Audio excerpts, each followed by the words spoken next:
For years, the dreams of slaves seemed so far out of reach. The dream of freedom. The United States versus the Confederate States of America. The Civil War terrorized the people for 4 terrible years. No slaves versus 4 slaves.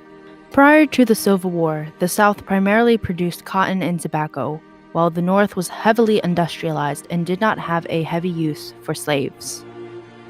The war finally came to an end when President Lincoln issued the Emancipation Proclamation on January 1, 1863. This declared all slaves are free. I do order and declare that all persons held as slaves within said designated states and parts of states are and henceforward shall be free, and that the executive government of the United States, including the military and naval authorities thereof, will recognize and maintain the freedom of said persons. But were they really? African Americans bathed in the new freedoms and opportunities they had, but many obstacles prevented them to fully enjoy them. Their new entrance into society confused many people as to where they were in the social, economical, and political pyramid. The people of the South did not perceive newly freed slaves as equals, and were not willing to accept or treat them as equals either. Their new life wasn't as enhanced as I thought it would be. As ex-slave James Johnson stated, I feel and know, and that the years after the war were worse than before. After the war, 1/5 of African Americans owned land, but debt usually came with it. Many African Americans were impoverished and mortality rates were very high compared to their imposing equal fellow citizens.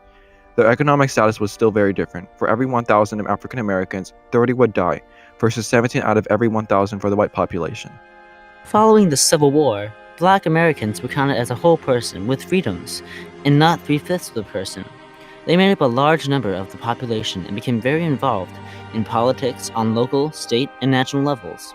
This gave African Americans a copious amount of political influence, which resulted in the first African American senator, Hiram Rhodes Revels, on February 25, 1870.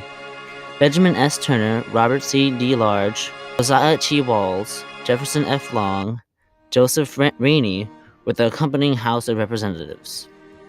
Not only did the people in the South not believe that African Americans were equals, but they also viewed them as a threat to their growing society.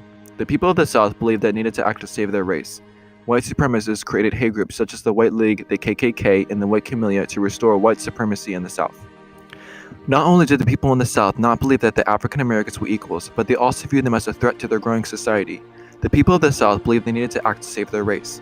White supremacists created hate groups such as the White League, the KKK, and the White Camellia to restore white supremacy in the South. One of the bigger and more well-known groups is the Ku Klux Klan, also known as the KKK. The KKK was founded in 1865, and a similar group called the White Camellia was founded in 1867.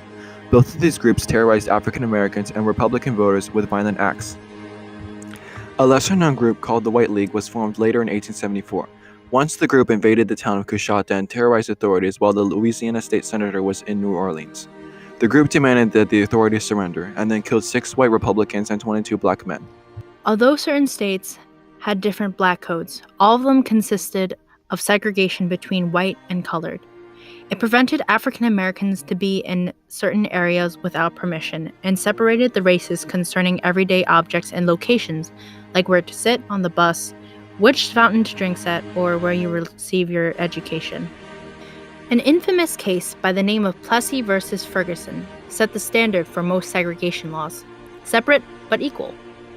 An act by the name of Separate Car Act of 1890 in Louisiana sparked this case. Homer Plessy boarded a train and sat in a vacant seat residing on the white-only side. When told to move, he refused and was arrested. The outcome of this case finally meant facilities could legally and lawfully segregate the races.